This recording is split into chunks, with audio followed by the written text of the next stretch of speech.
Pühapäeva õhtul sõitis Tapa vallas mööda Jägala Käravete teed 18-aastane mees autoga teelt välja. Juht kaotas kurvist väljudes sirgel teel juhitavuse ning rullus mitu korda üle katuse. Autos oli veel 3 kaasreisijat.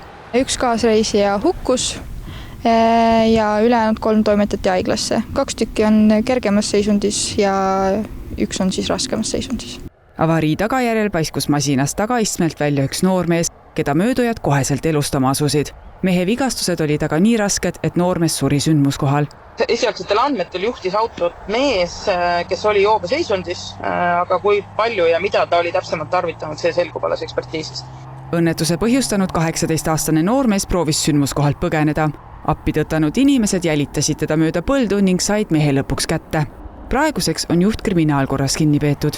Prokuratuur taotleb homsel kohtuistungil autot juhtinud noormehe vahistamist. Kuna joobes juhtimine on alati teadlikult võetud risk, lisaks oli isikul puudu ka kehtivad juhiload, mis tähendab, et ta on eiranud tegelikult kõiki kehtivaid norme ja otsustamisel on võetud arvesse ka seda, et tal on varasemad kokkupuuted politsei.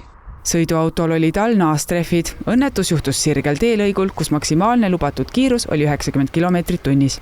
Liikluses tuleb olla kindlasti tähelepanelik ja jälgida piirkiirust. Sel nädalavahetusel oli õnnetusi aga veel. Ainuüksi eile toimus 8 kannatanuga liiklusõnnetust, neist 1 tõukerattaga.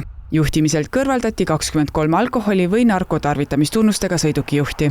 Üldiselt annavad liiklusõnnetuste puhul tooni kas joobes juhid või piirkiiruse ületamine. Laupäeval sõitis Tartu maakonnas 36-aastane mees ATV-ga kraavi. Temaga koos sõitnud 10-aastane poiss vajas koha peal arstiabi.